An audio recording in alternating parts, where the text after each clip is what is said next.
first thing I'd like to ask you today is why you decided to become a teacher. What inspired you? Were there mentors that you particularly admired?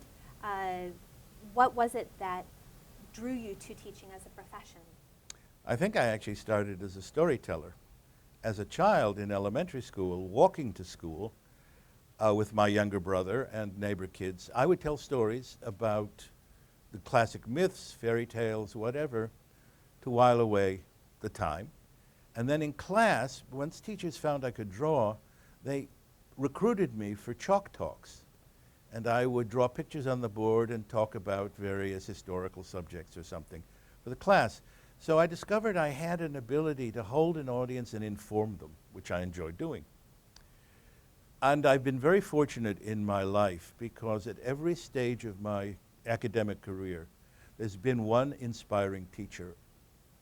In grammar school, it was a man, actually, named Mr. Herman, whom I had for 2 classes. And then I had an acting teacher named Minnie Gallitzer, who was an important Chicago director. And so on. In every high school, college, graduate school, there was at least one. And what they had in common, it seems to me, is not only did they inspire an enthusiasm for what they were interested in, but they took an interest in what I was interested in. So there was this mutual, this symbiotic relationship. 2 things that have really struck me as your former advisee. One is that you always tell your own students to entertain and amuse.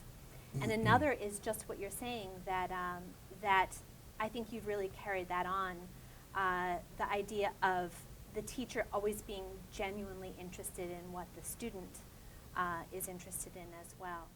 There's one other thing to add to that, because that's a performer aspect. But another aspect is the defense attorney.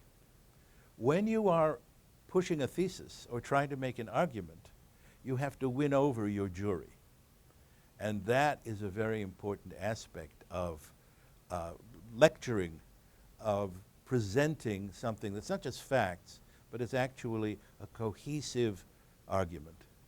You've been at Tufts for a long time, 40 years, and this is the year of your retirement. And so you've seen a lot of changes in education over that time and also changes to students. So what is it that you think is exciting about how your students have changed, and what is it that you find more alarming? Well, it depends on whether you're talking about the undergraduates or the graduates. Both.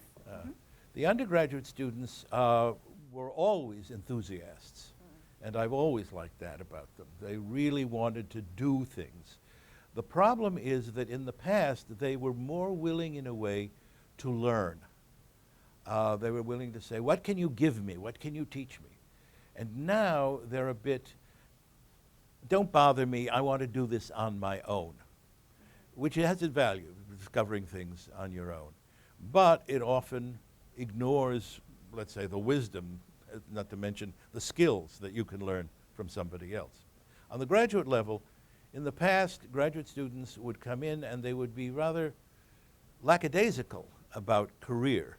They figured they could spend their time enjoying the courses as long as they could afford being there. There was no great need to get out and teach. Now, because of the economic situation, there's a kind of, they're a bit more driven, let's say. And they're more eager to finish up, learn what they need to learn, and get out there, which is both positive and negative. Or students would say, oh, I couldn't teach anywhere but San Francisco, which is where I was brought up. Well, that's pointless. You know, you have to keep your options open, and not just teaching. Nowadays, administration, arts administration in particular, these are all valid, and many of our students chose to go in those directions. I think that if you're a teacher, it's a vocation, like a religious vocation. Right, and there's not just one path. No, but you have to, if you're going to be a teacher, you have to really want to be a teacher and say, if I'm not standing in front of a classroom, if I'm not imparting knowledge, I don't feel whole. I don't feel like myself somehow. Students in the past used to come knowing their Shakespeare, knowing a good deal of theater already, having read a good deal. Students come in now with huge gaps in their knowledge. I had a graduate student who actually took his comps and had never read Macbeth. And that's sort of shocking.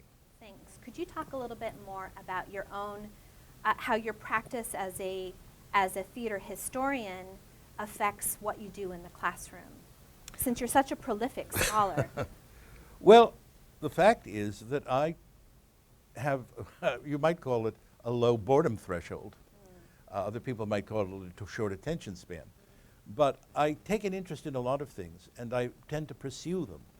And I love turning up information that isn't well known. I like exploding myths. For instance, one of the reasons that I wrote my book about the Craig Stanislavsky Hamlet was to explode the myth that Craig's screens fell down the opening night, which is not true, but is still appearing in textbooks. And I find that there's a need in me to debunk.